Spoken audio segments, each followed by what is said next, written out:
जिस हकीकत पे यकीन ना हो वो हकीकत नहीं, वो तो फसाना होता है। लेकिन ये एक डरावनी हकीकत है, क्योंकि यहां झूठे फसानों को सच साबित किया गया था।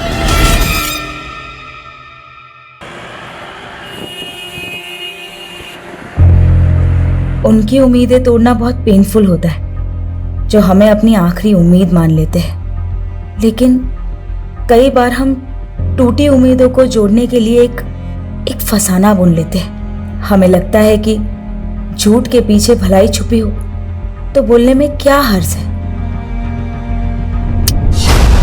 कहाँ खो गई दीदी? हम बुरे हैं क्या सुमित? काहे अपने आप को डिमोरलाइज कर रही हो? Richa Mishra is the best. सिर्फ तुम्हारी नजरों में। दुनिया ने अब तक आपको जाना कहाँ है? देखना, एक दिन आप डॉक्टर ही नहीं, बहुत अच्छी सिंगर भी बनिएगा।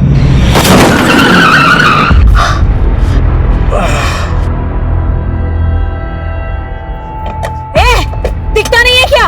ओ हीरोइन, लड़की हो ना इसलिए शांत है, वरना तो झापड़ लगाएंगे ना। चल सॉरी बोल और निकल। हम सॉरी बोले? चिल्ला तो ऐसे रही है जैसे किस मांग लिया इससे। ये क्या कर रही हो? हमारी ना खोपड़ी गरम मत कर, साली नहीं ना चीर देंगे बता रहे। मारे यहीं पे चीर देंगे। चल चल पुलिस आई, चल ना चल, देखते बाद में उसको। बैठो ना यार। ये चाकू दिखा रहे थे।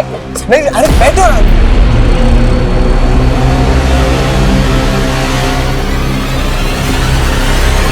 कहाँ उन मवालियों की मुंह लग रही थी? उन्होंने हमसे बदतमीजी की। अरे उनका तो काम ही वही है, जुआरे है वो लोग। पीछे कंपनी बाग में इतना बड़ा ग्रुप है उन लोगों का। ये तो हवलदार आ गया, वरना 2 मिनट में पूरा गैंग खड़ा कर देते। हम ना फ्रस्ट्रेट हो चुके हैं सुमित, कुछ सही नहीं हो रहा है हमारे साथ। शांत हो जाइए दीदी, सब ठीक हो जाएगा। पहले तो अपना हुलिया सुधारिए, घर पे सब वेट कर रहे हैं आपका।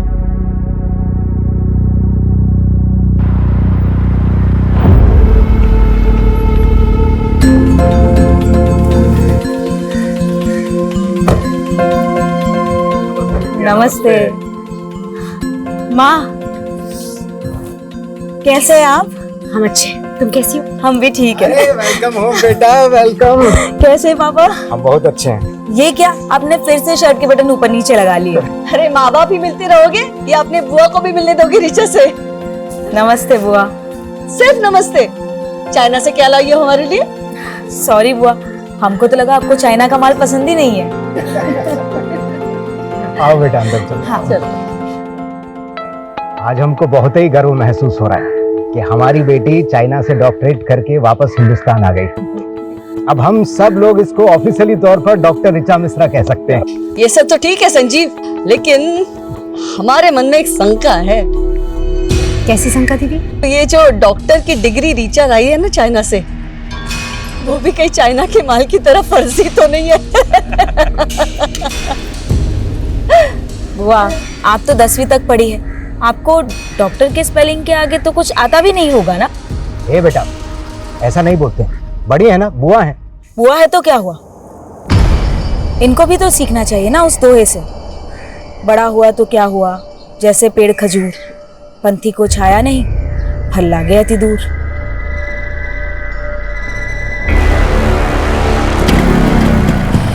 चलो बाय पिंकी, बाय। अरे काहे अब तक मुंह लटकाए बैठी है? हाँ, अरे हम बुआ भतीजे में तो ऐसे चलते रहता है। संजीव तुम टेंशन मत लो, हम जानते हैं ना, बिल्कुल अपनी माँ पे गई है। क्यों डॉक्टर ऋचा? Good night.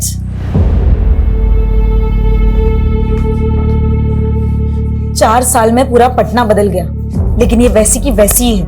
अरे छोड़ो, हम तो ध्यान ही नहीं देते हैं, एक कान से सुनते हैं दूसरे से निकाल देते हैं। सीमा, तुम ऐसा बात करोगे तो बच्चे कैसे इज्जत करेंगे दीदी की? इज्जत पाने के लिए ना कर्म करना पड़ता है, और आपका तो आदत है अपना बहन का गलतियों पे पर्दा ढाकने का। भूलो मत, हम दीदी के ही घर में रहते हैं। तो हम कहे थे गांव से यहाँ लेकर आने के लिए, गांव में था ना अच्छा खासा मकान, लेकिन नहीं, आप 28 साल से यहाँ दीदी की सेवा में लगे हुए हो। तो दीदी को क्या बेसहारा छोड़ दें?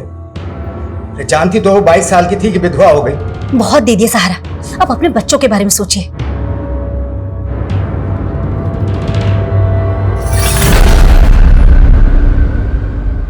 यार वही 28 साल पुरानी कहानी फिर से? ये बुआ जी को तो झेलना ही पड़ेगा। बस जो सोच के आया ना वो ठीक से हो जाए, बाकी सब तो देख लेंगे।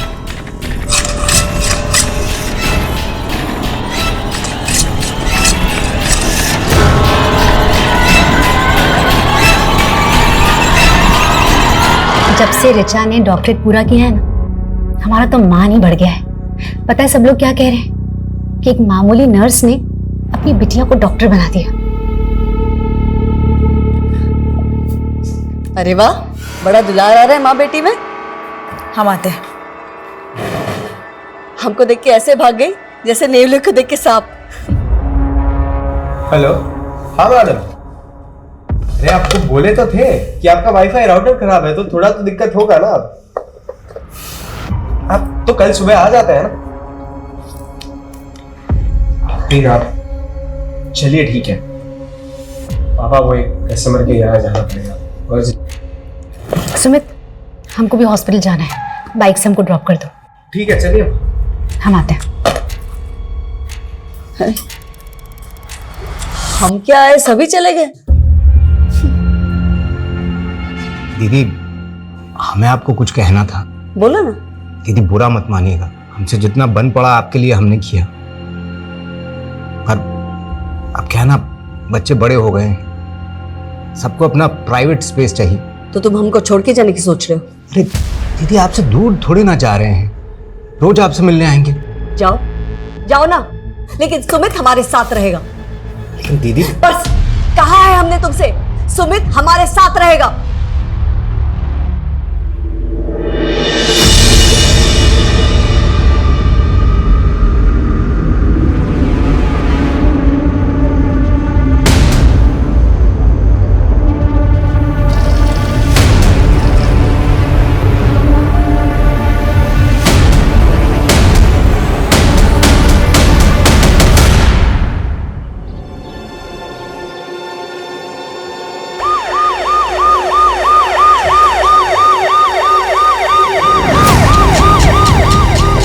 आइए सर।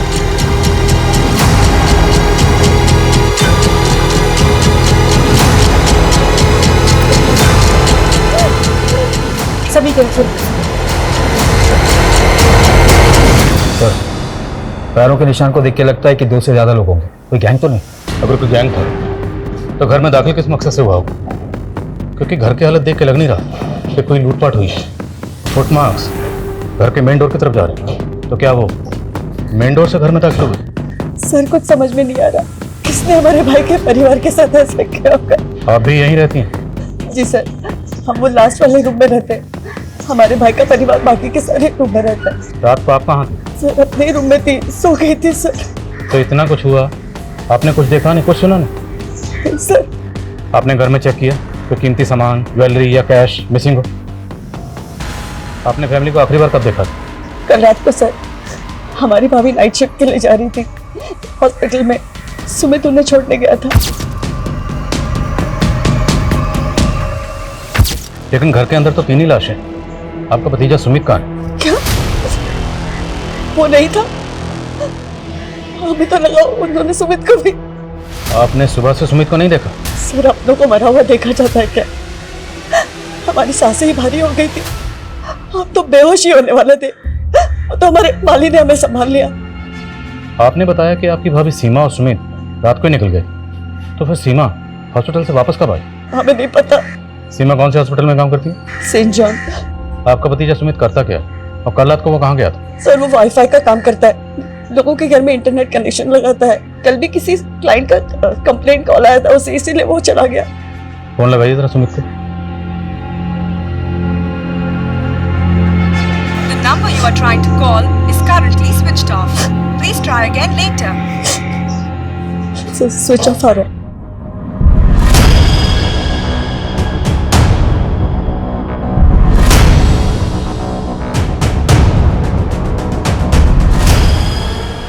सर कोई मर्डर वेपन नहीं मिला।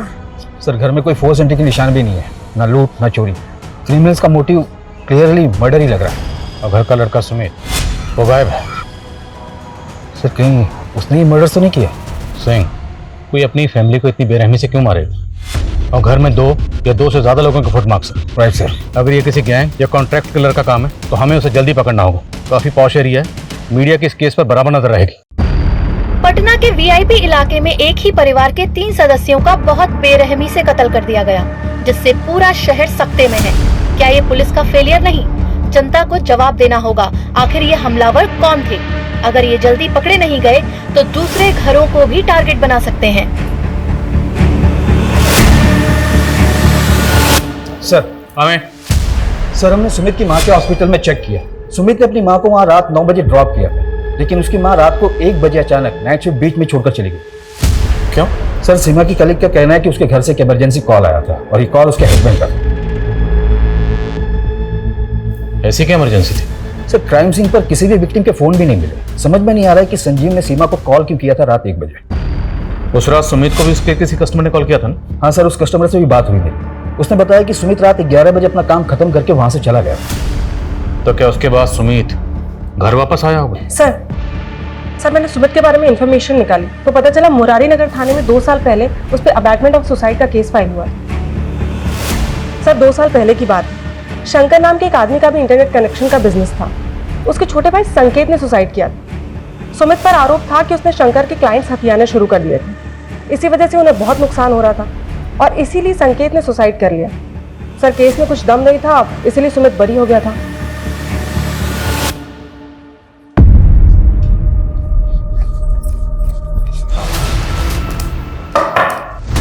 जी शंकर। हाँ जी। सुमित मिश्रा के बारे में बात करनी है। उसके बारे में हमसे क्या पूछेंगे? तो मर्डर हुआ उसकी फैमिली का और सुमित गायब है। तेरी खुंदक थी ना उससे? खुंदक काय नहीं होगी सर, उसकी वजह से हमारे छोटे भाई संकेत ने सुसाइड कर लिया। पर कोर्ट में तो कुछ साबित नहीं होता। कोर्ट ने तो सुमित को छोड़ दिया था और उसके बाद तुमने सुमित को जान से मारने की धमकी दी थी। साले घर में घुस के मारेंगे, जान से मार देंगे। सुमित को नहीं मार पाया तो उसकी फैमिली को खत्म कर दिया और सुमित को गायब कर दिया। क्या सबूत है आपके पास? चल थाने में दिखा दे। ये क्या जरा? अरे क्या गुंडई है, क्या बदतमीजी है?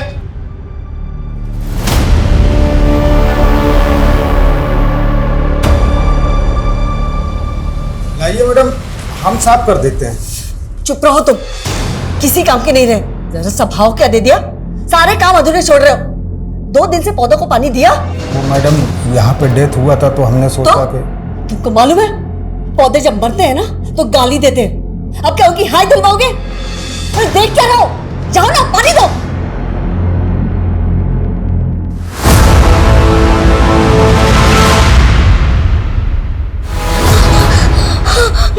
माई माई माई क्या हो गया छोरे? वो कोई ना है बट्टे। माई जल्दी बंद कर, नहीं तो बेहतर कुछ जाएगा। ठहर जा, मैं देखूं।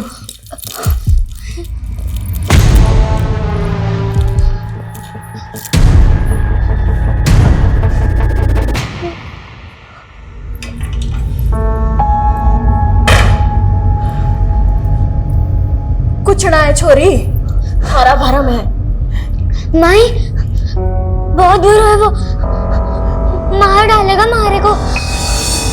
कुछ ना होगा लाडू, चिंता मत कर। थारी माई है ना, कुछ ना होगा थारे को। ये संजीव मिश्रा प्रोफेसर था, 1 साल पहले रिटायर हुआ। उसकी बीवी 20 साल से वर्किंग वुमेन थी, तो दोनों मियाँ बीवी की मिला के अच्छी खासी इनकम होगी।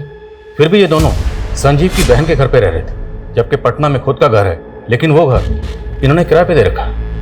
आखिर ऐसा क्यों? सर संजीव की बहन काफी छोटी उम्र में विधवा हो गई थी और इनके आपसी रिश्तों में अभी तक कुछ बुरा सुनने को नहीं मिला। शंकर की क्या अपडेट है? सर इंक्वायरी चल रही है, लेकिन उसे सिर्फ शक के बिना पर और अंदर नहीं रख सकते। जाने दो उसे, लेकिन नजर रखो, हो सकता है उसी ने सुमित को जानबूझ के गायब किया हो ताकि हमारा शक सुमित पे बना रहे। जी सर। सर कामे? सर हमें बताया गया था कि ऋचा मर्डर से 2 दिन पहले डॉक्टरेट करके चाइना से वापस आई, लेकिन सर उसका सीडीआर कुछ और कह रहा है। सर ऋचा का फोन पिछले 6 महीने से पटना में ही एक्टिव था। मैंने इमिग्रेशन डिपार्टमेंट से कंफर्म किया, वो 6 महीने पहले ही पटना आ गई थी। What? यस सर, लेकिन वो 14 तारीख को अपने घर गई थी। और 2 दिन बाद उसका उसकी फैमिली के साथ कत्ल हो गया। आखिर चक्कर क्या है? और अगर वो 6 महीने से पटना में थी तो पटना में कहाँ थी? सर मैंने पता किया है, वो किसी डॉक्टर गौतम कश्यप के क्लिनिक में प्रैक्टिस कर रही थी। तो मिलते हैं इस डॉक्टर कश्यप से और ऋचा की फैमिली की एक एक डिटेल पता करो। शायद इस फैमिली का कोई ऐसा राज है जो अभी तक सामने नहीं आया। अच्छा, जा रहे हैं हम। हाँ, एक मिनट। आज फिर उल्टी सब पहन ली? अरे ध्यान ही नहीं रहा, अभी सीधे कर लेते हैं। सुमित, इस बार छुट्टियों के बाद चाइना जाने का मन नहीं कर रहा। क्या बात कर रही हो दीदी?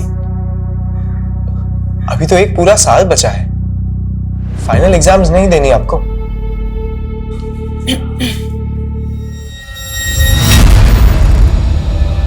हमको तुम दोनों से जरूरी बात करना है। हाँ माँ, बोलो। तुम दोनों इस पे साइन कर दो। हाँ सर, डॉक्टर ऋचा मिश्रा हमारे अंडर में प्रैक्टिस करती थी। आप बताएं सर, क्या जानना चाहते हैं? डॉक्टर ऋचा मिश्रा का मर्डर हुआ। हाँ? कब हुआ सर? 16 तारीख को। उससे 2 दिन पहले 14 तारीख को वो बॉन्डिंग कॉलोनी में अपने घर पर पहुंची। उसके घर पर फंक्शन था। सबको यही लगा कि वो सीधा चाइना से डॉक्टरेट करके उसी दिन पटना पहुंच गई। सर एक मिनट सर, आप कह रहे हैं पटना में घर? सर ऋचा ने तो हमें बताया था कि वो मसूरी की रहने वाली है। इवन 13 तारीख को हमसे कह रही थी कि हमें अपने घर मसूरी जाना है। लेकिन सबको तो यही लग रहा था कि वो चाइना से डॉक्टरेट करके आई है। आपके यहाँ कब से प्रैक्टिस कर रहे थे? सर यही कोई 6 मंथ से।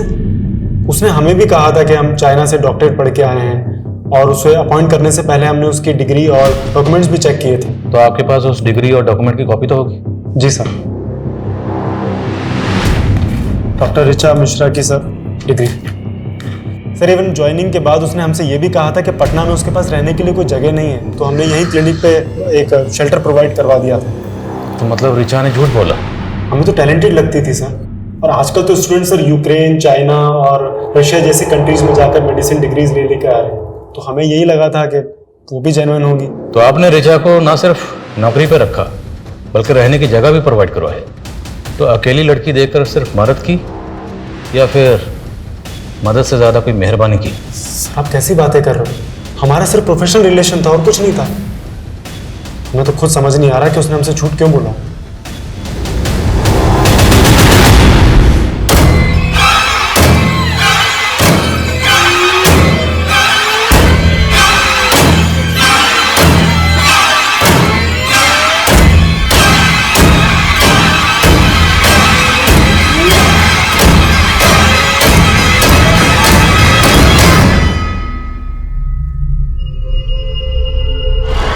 सर इतना तो क्लियर है कि 4 साल पहले ऋचा ने चाइना के इसी इंस्टीट्यूट में एडमिशन लिया था और वो 3 साल तक वहीं पढ़ रही थी। लेकिन सवाल यह है कि अगर ऋचा पिछले 6 महीने से पटना में रह रही थी तो पिछले 6 महीने से अपने माँ बाप से दूर क्यों रह रही थी, वो भी माँ बाप को बिना बताए? 14 तारीख को ऋचा अपने माँ बाप के पास आई और 16 तारीख से ऋचा का भाई सुमित गायब है। वो कहाँ गायब है कुछ पता नहीं चल रहा। सर ऋचा की बुआ के मुताबिक 14 तारीख को सुमित ही ऋचा को एयरपोर्ट से लेकर आया था। तो मुमकिन है कि सुमित जानता होगा कि ऋचा पिछले 6 महीने से पटना में थी। सर पोस्टमार्टम रिपोर्ट के मुताबिक ये सारे मर्डर उस रात 3 से 6 बजे के बीच में हुए थे और सुमित को आखिरी बार उसके कस्टमर के घर देखा गया था रात को 11 बजे। उसके बाद वो कहाँ गया कोई ट्रेस नहीं मिल रहा है। पर पोस्टमार्टम रिपोर्ट के मुताबिक मर्डर वेपन क्या रहा होगा? सर पोस्टमार्टम डॉक्टर का कहना है कि संजीव और सीमा की बॉडी पे जिस तरह के जख्म मिले वो कोई यू शेप का धारदार हथियार होगा। यू शेप धारदार हथियार क्या होगा? सर हम ऋचा के मूवमेंट चेक कर रहे थे तो एक ट्रैफिक पुलिस से इंफॉर्मेशन मिली है 14 तारीख को ऋचा और उसके भाई की गाड़ी 2 बाइकर से टकराई। सर उन दोनों लड़कों ने ऋचा और उसके भाई पे हमला करने की कोशिश भी की। सर ट्रैफिक पुलिस ने उन दोनों लड़कों का पता लगा लिया था, लेकिन ऋचा और उसके भाई ने गवाही देने से मना कर दिया, इसलिए कोई केस ही नहीं बना। वो दोनों लड़के कौन थे?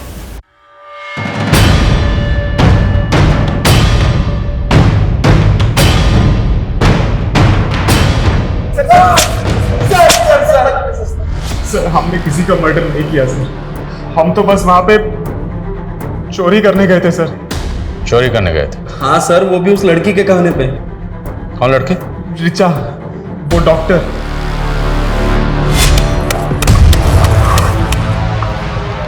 तो वही गाड़ी है ना? हाँ भाई ये तो वही गाड़ी है। तू क्या क्या कर रही है? तुमसे दोस्ती करने आए हैं। दोस्ती? हमारा एक काम करोगे? उस काम के लिए हम तुम्हें पैसे भी देंगे। सर उसने बोला था कि 16 तारीख की रात को उसके घर पे जाकर सोने और कैश के साथ साथ उसकी डॉक्टर की डिग्री भी चोरी कर लेनी। लेकिन सर हम जब वहां पहुंचे तो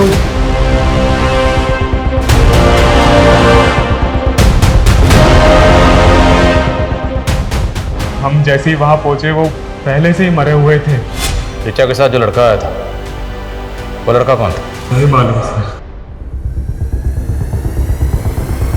सर इन लड़कों पर यकीन तो नहीं किया जा सकता, लेकिन ऋचा के बारे में जो बातें अब पता चल रही है वो इनकी कहानी पे यकीन करने पे मजबूर कर रहा है सर। पर सवाल यह है कि ऋचा अगर वाकई अपनी डिग्री चोरी करवाना चाहती थी तो क्यों, किस मकसद से?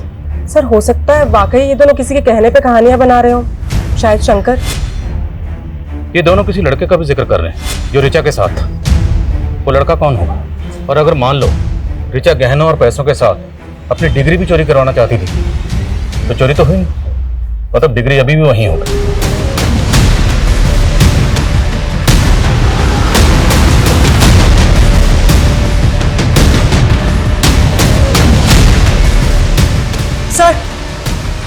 सर ये देखिए,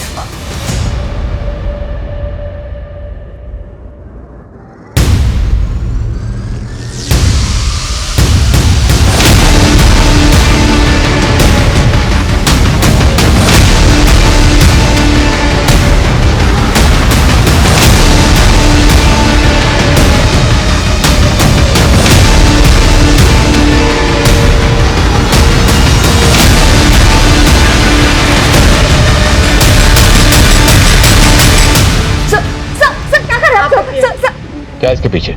कुछ भी तो नहीं है sir. Sir sir sir sir, sir ये पुराना आप पीछे। सर सर कुछ नहीं है इसके पीछे सर।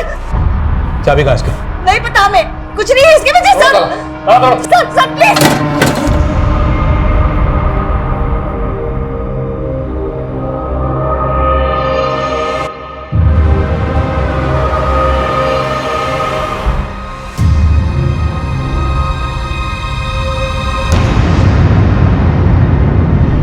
नहीं पता सर वो कंकाल उस कमरे में कैसे आया। सच बोल रहे हैं आप? कैसे नहीं जानते? जिस घर में 3-3 मर्डर हुए हैं उसी में कंकाल मिला, और वो भी उस कमरे में जो पीछे से जाकर बिल्कुल तुम्हारे कमरे से जुड़ता है। उस कमरे का जो दरवाजा है अलमारी लगा के उसे छुपाया क्यों गया? सर वो कमरा जो है ना 20-25 साल से ऐसे ही है, वास्तुदोष है उस कमरे में। 20-25 साल? और 20-25 साल पहले ही तुम्हारे पति की मौत हुई थी। कहीं वो कंकाल तुम्हारे पति का तो नहीं? क्या बोल रहे हैं सर? हमारे पति जो है ना दमे से मरे थे और हमने उनका ठीक तरह से अंतिम संस्कार किए थे। तो अब ठीक से बताओ उस कंकाल की कहानी क्या है, किसका है और उसे वहां कौन लाया? हमें तो लगता है ना ये सब जो है ना ऋचा ने किया है।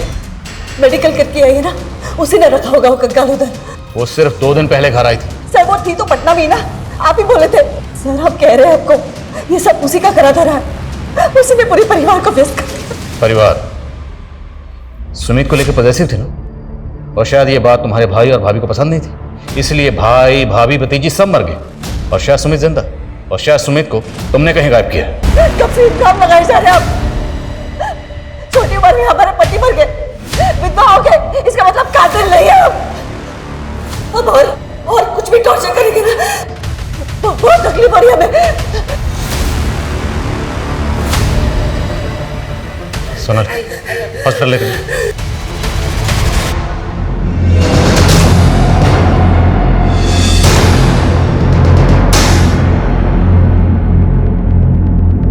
सर एंटी फ्रॉड डिपार्टमेंट ने ऋचा की डिग्री की ऑथेंटिसिटी चेक की, कंफर्म ये डिग्री फेक है। सवाल यह है कि ऋचा ने फेक डिग्री क्यों बनवाई, और जया प्रदीप के मुताबिक ऋचा इस डिग्री को चोरी करवाना चाहती थी। क्यों?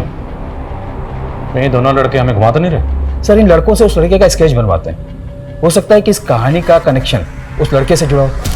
ताज्जुब की बात यह है कि ऋचा जैसी साधारण लड़की ने एक इंटरनेशनल यूनिवर्सिटी की सिर्फ फेक डिग्री नहीं बनवाई, बल्कि इस डिग्री की बुनियाद पर वो डॉक्टर कश्यप के यहाँ प्रैक्टिस भी कर रही थी। जाहिर सी बात ऋचा ने ये डिग्री किसी फेक डिग्री बनाने वाले गिरोह से बनवाई हो। तो सर आपको ये लग रहा है कि ये सारे मर्डर्स फेक डिग्री की वजह से हुए?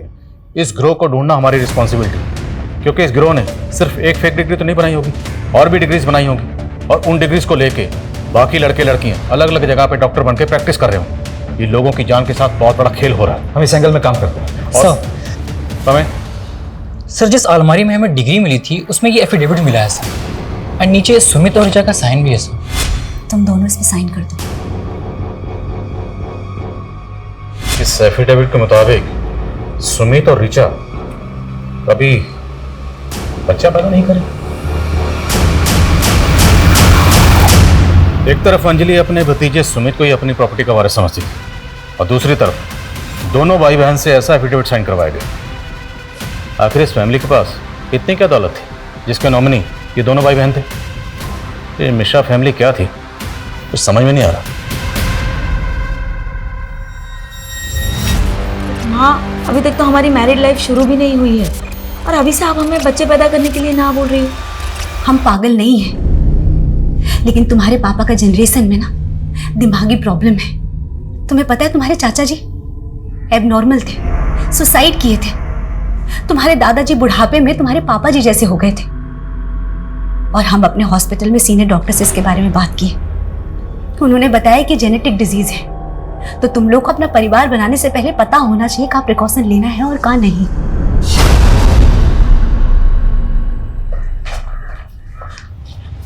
सर जय और प्रदीप ने इस लड़के की स्केच बनवाई है जो कि उस ऋचा के साथ। सर मैंने ऋचा के सीडीआर को भी चेक किया, उसमें एक नितिन नाम के लड़के का नंबर मिला। सर ये नितिन की फोटो है और ये स्केच दोनों मैच कर रही थी। जय और प्रदीप ने भी कंफर्म किया कि यही वो लड़का था जो कि उस दिन ऋचा के साथ था। सर हमने ऋचा को पहले ही कहा था कि उन लड़कों से ऊटपटांग काम ना करवाए, पर उसने एक नहीं सुनी। और सर सच बताए तो हम उसके साथ जाना भी नहीं चाहते थे, पर उन लड़कों से उसे अकेले बात करने में बहुत डर लग रहा था, इसलिए हमें जाना पड़ा। तू जानता था ना कि ऋचा ने उन दोनों को, प्रदीप और जय को, घर पे बुलाया था? सर सच बता रहे हैं, हम कुछ नहीं जानते। तुझे पता था ना कि ऋचा चाइना से पटना वापस आ गई तो उसने फेक डिग्री बनवाई? कहाँ से बनवाई थी? तूने मदद की थी? नहीं सर, हम तो पहले से ऋचा के इस कदम के खिलाफ थे, पर वो बहुत प्रेशर में आ गई थी क्योंकि वो फेल हो गई थी। नितिन, हम तो डॉक्टर बनना ही नहीं चाहते थे, हम तो सिंगर बनना चाहते थे। लेकिन हमारे पेरेंट्स, जब से हमने होश संभाला ना, कूट कूट के दिमाग में भर दिया कि हमें सिर्फ डॉक्टर बनना है। ऋचा, पर तुमने कोशिश तो की थी ना। अब तुम फेल हो गई तो कोई बात नहीं, एक बार फिर से ट्राई करो। 45 लाख का खर्चा किया है उन्होंने हमें चाइना भेजने के लिए। किस मुंह से कहे कि हम फेल हो गए? फिलहाल ना फेक डिग्री का जुगाड़ कर लेते हैं, फिर कुछ कमा लेंगे और उस कमाई से हमारा डॉक्टरेट पूरा कर लेंगे। सर ऋचा ने अपने फैमिली प्रेशर में आके कभी कोई सही डिसीजन लिया ही नहीं। उसे तो हमेशा यही डर लगा रहता था कि गलती से अगर उसकी फेक डिग्री पकड़ी गई तो उल्टा और फंस जाएगी, इसलिए वो उसे चोरी करवा के टेंशन फ्री होना चाहती थी। Tension free? उसी फेक डिग्री को दिखाकर वो डॉक्टर के यहाँ प्रैक्टिस कर रही थी। आई नो सर, पर किसने किया, कब किया, क्यों किया, उसके पेरेंट्स का किसने खून किया, सर हमें कुछ नहीं पता। ऋचा का भाई सुमित कहाँ है ये तो जानता होगा ना? सर हम कुछ नहीं जानते, हम सच बता रहे हैं। जब इसकी मौत हुई होगी तकरीबन यही उम्र रही होगी इसकी। और मौत कब हुई होगी? यही कोई 5 से 7 साल पहले। पर हमें तो लगा कि स्केलेटन वहाँ इससे भी ज्यादा सालों से रखा गया होगा, क्योंकि हमें जब स्केलेटन मिला उस वक्त इस पर काफी धूल जमी हुई थी। लेकिन सर हमें उस धूल और मैल की लेयर के नीचे एक ऐसी लुब्रिकेंट की लेयर मिली है जो आमतौर पर स्केलेटन को प्रिजर्व करके रखने में इस्तेमाल होती है। तो मिश्रा हाउस में वो कौन था जो स्केलेटन को प्रिजर्व करके रखना चाहता था?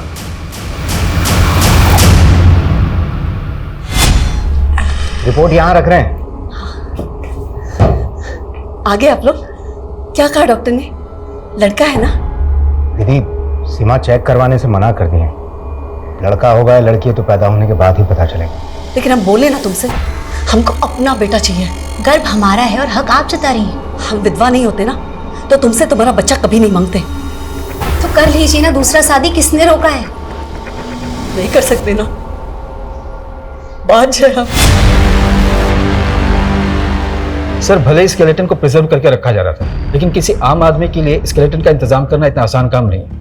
मैंने ऐसे केसेस के बारे में सुना है जहां पर कब्रिस्तान से स्केलेटन गायब करके उनकी खरीद फरोख्त की जाती है। सेन, आजकल इस तरह की खरीद फरोख्त डार्क वेब के जरिए भी होती है। डार्क वेब एक ऐसी काली दुनिया है जहां पर इलीगल हथियारों से लेकर हर तरह की इलीगल और बैन चीजों की खरीद फरोख्त होती है। सर इसमें तो साइबर सेल की एक्सपर्टीज है और ये सोर्सेज को ढूंढने में तो काफी वक्त लग जाएगा। चांस तो लेना पड़ेगा। इस केस को सॉल्व करने के लिए हमें इस केस की जड़ तक जाना होगा। इस केस से जुड़े हर शख्स के डिजिटल फुटप्रिंट चेक करो, शायद कोई क्लू मिले। सर हमें सर हमने मिश्रा फैमिली की पिछले 4 साल की जीपीएस हिस्ट्री चेक की है सर। उसमें सुमित और उसकी माँ सीमा की 2 साल की जीपीएस हिस्ट्री चेक करने वाली है सर। करीब 2 साल पहले सुमित और सीमा राजस्थान के धुमनी गांव गए थे सर। कई सालों पहले इस गांव को हॉन्टेड माना जाता था।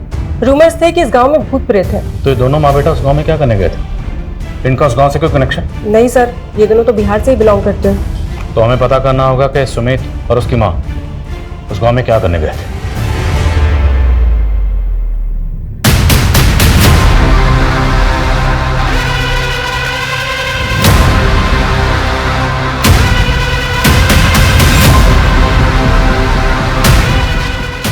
सर ये सरपंच की माँ है। सीमा और सुमित को इन्होंने आइडेंटिफाई किया। प्रणाम माता जी। सब मारे को अच्छे से याद है। वो छोरा और उसकी माँ यहाँ मारे को मिलने आए थे। माँ जी, गोमांती और लोमानी कहाँ रहते हैं बता पाएंगी तुम? अच्छे। धन्यवाद। गोमंती और लामनी? हाँ साहब, वही गोमंती और लामनी जिनका भूत 50 साल से फिर हुए हैं।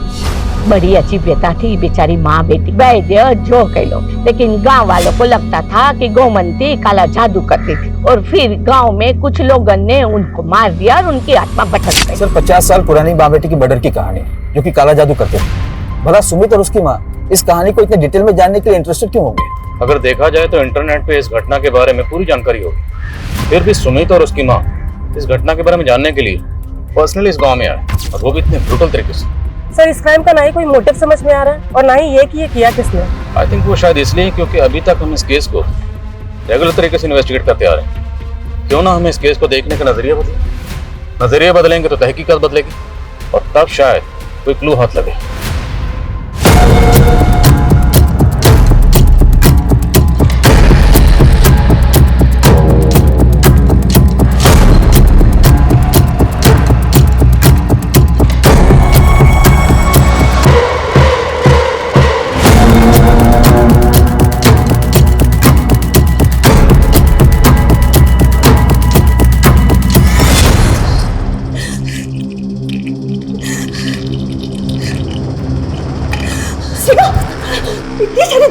मन आएगा तुम्हें? हमें इस घर में ब्याहना ही नहीं चाहिए था। आप सब लोगों ने हमसे ये बात छुपाई कि संजीव जी को दिमाग का दौरा पड़ता है और आप लोग के जनरेशन में सबको यही बीमारी था। कहीं इसका असर हमारे बच्चों पे पड़ा था? ऐसा कुछ नहीं होगा। रिया 3 साल की हो गई है ना, कुछ हुआ उसे? नहीं ना, बच्चा भी स्वस्थ होगा। सर हमने सस्पेक्ट और विक्टिम से जुड़े सभी लोगों की लिस्टिंग की थी, लेकिन उसमें एक नाम ऐसा भी है जिस पर हमारा ध्यान ही नहीं गया, और वो है डॉक्टर गौतम कश्यप, जिसकी क्लिनिक में ऋचा काम करती थी और उसके घर का इंटरनेट कनेक्शन सुमित ने लगाया था। मतलब डॉक्टर कश्यप सिर्फ ऋचा को नहीं, उसके भाई सुमित को भी जानता था।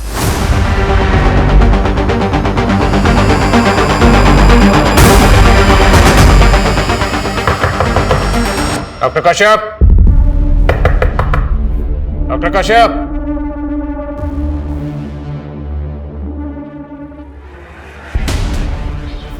दरवाजा तोड़ो।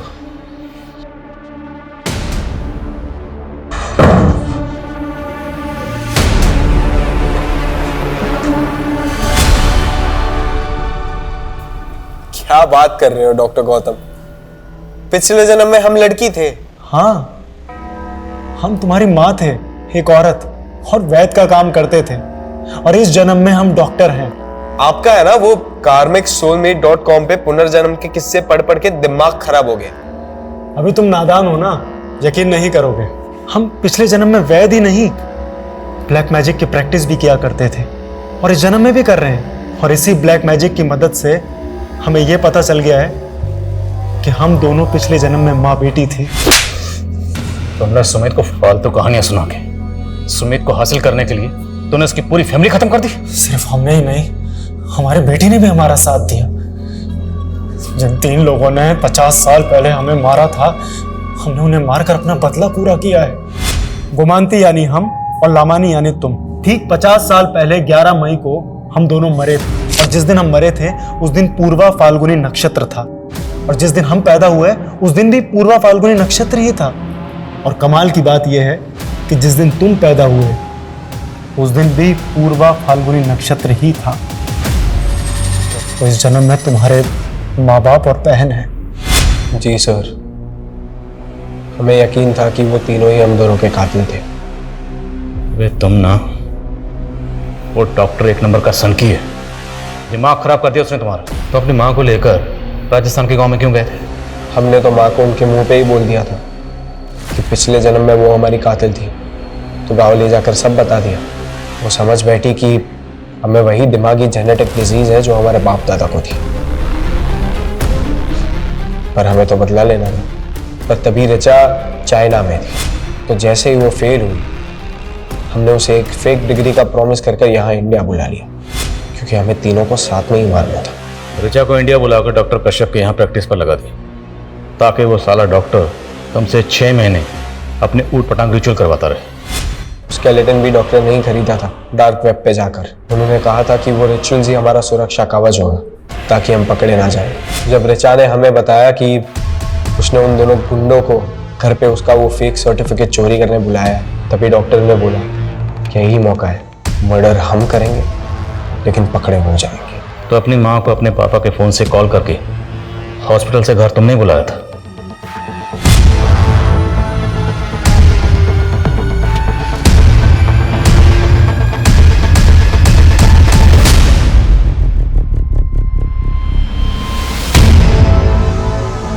मार सोच क्या रहा है?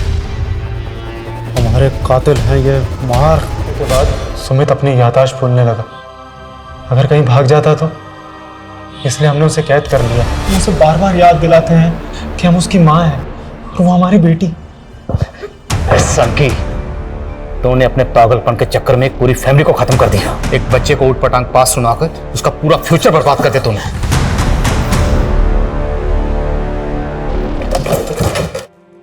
सर, इस डॉक्टर ने तो बड़ी लंबी प्लानिंग कर रखी है। सर, आप किस तरह की प्लानिंग? उसने कहा कि कोर्ट में उसे लॉयर नहीं चाहिए, वो अपना केस खुद ही लड़ेगा, जिसके लिए उसने डॉक्यूमेंट भी तैयार कर रखे हैं। सर, अब वो कोर्ट में 50 साल पुरानी गोमंती और लमानी मर्डर केस को फिर से ओपन करके ये साबित करना चाहता है कि 50 साल पहले सीमा, संजीव और ऋचा ने उनके पिछले जन्म में इसकी हत्या की थी। सर, ये पक्का सनकी है। और वैसे भी 50 साल पहले गोमंती और लमानी का मर्डर किसने किया था, ये तो कभी पता ही नहीं चला। लेकिन ये डॉक्टर वो केस पक्का ओपन करेगा। मैंने एक से एक सनकी और सिरफिरे लोगों को देखा, पर ये डॉक्टर कश्यप सबसे ऊपर है। ये दुनिया ऐसे ऐसे अजीब और खतरनाक लोगों से भरी पड़ी है, इन्हें समझने और पहचानने में लोग अक्सर धोखा खा जाते और सुमित और उसके परिवार की तरह का शिकार बन जाते। लोगों को ऐसे सनकी और सरफिरे लोगों से सतर्क और सुरक्षित रहने की जरूरत है।